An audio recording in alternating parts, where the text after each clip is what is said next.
આપ જોઈ રહ્યા છો સ્પાર્ક ટુડે ન્યૂઝ। સદગુરુ સ્વામી ટેવરામ મહારાજના 140મા જન્મોત્સવ નિમિત્તે વડોદરામાં ભવ્ય શોભાયાત્રાનું આયોજન કરવામાં આવ્યું। વારસિયા આંખોએ ભક્તિભાવથી ગુંજી ઉઠ્યું છે। માનવતા, પ્રેમ, સેવા અને આધ્યાત્મિક જીવનના અમર સંદેશા વાહક પરમ પૂજ્ય 1008 સદગુરુ સ્વામી ટેવરામ મહારાજના 140મા જન્મોત્સવ નિમિત્તે વડોદરાના વારસિયા સ્થિત પ્રેમ પ્રકાશ ધર્મતીર્થ દરબાર ખાતે 17 થી 19 જુલાઈ દરમિયાન 3 દિવસીય ભવ્ય ધાર્મિક મહોત્સવનું આયોજન કરવામાં આવ્યું છે। સ્વામી ટેવરામ ચોકથી પ્રારંભ થયેલી શોભાયાત્રા સંત કવર કોલોની સહિત વારસિયા વિસ્તારના મુખ્ય માર્ગો પર પસાર થઈ છે। શોભાયાત્રામાં સંતો, મંતો, પ્રેમ પ્રકાશ ધર્મતીર્થ દરબારના સેવકો, સિંધી સમાજના અગ્રણીઓ તેમજ મોટી સંખ્યામાં મહિલા, પુરુષો તેમજ ભાવિક ભક્તો જોડાયા છે। પરંપરાગત રીતે વેશભૂષાનું પણ આયોજન કરવામાં આવ્યું। ભજન, કીર્તન, ઢોલ, નગારા, ભગવાનના જયઘોષ સાથે સમગ્ર વિસ્તાર ભક્તિમય જોવા મળ્યો છે। માર્ગ પર વિવિધ સ્થળોએ ભક્તોએ પુષ્પવર્ષા કરી શોભાયાત્રાનું ભવ્ય સ્વાગત કર્યું છે। આ પ્રસંગે સંત શ્રી મુકેશ સાંઈ, સંત શ્રી ચરણ સાંઈ, વડોદરા શહેર ભાજપાના ઉપાધ્યક્ષ હીરાભાઈ કંજવાણી, વનવર્ષીઓના કોર્પોરેટર પવન હેમનાણી, સિંધી સમાજના અગ્રણી સન્મુખ જ્ઞાનચંદાની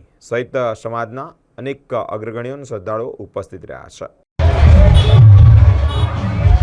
વારસા ખાતે પ્રેમ પ્રકાશ ધર્મસ્થાન ઉપર આજે સતગુરુ સ્વામી ટેવરામ મહારાજના 140મા જન્મોત્સવની ઉજવણી ભાગરૂપે આજે ભવ્ય શોભાયાત્રાનું આયોજન કરવામાં આવ્યું છે અને દર વર્ષે શોભાયાત્રાનું આયોજન થાય છે અને આ વર્ષે પણ શોભાયાત્રાનું આયોજન કરવામાં આવે છે। અને તમે જુઓ છો પૂરે શોભાયાત્રામાં 20 થી 25 ઝાંખીઓ કરવામાં આવી છે અને જે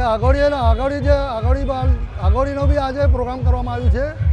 અને અહીંયા જુઓ છો તમે કેટલી પબ્લિક છે અને કેટલા શ્રદ્ધાળુ, અને આ શ્રદ્ધાળુ બહારગામથી પણ આવ્યા છે, ગોધરાથી, અમદાવાદથી, સુરતથી અને દુબઈથી પણ શ્રદ્ધાળુ આવ્યા છે અહીંયા બહારગામથી, અને દેશ વિદેશથી અહીંયા શ્રદ્ધાળુ આવ્યા છે।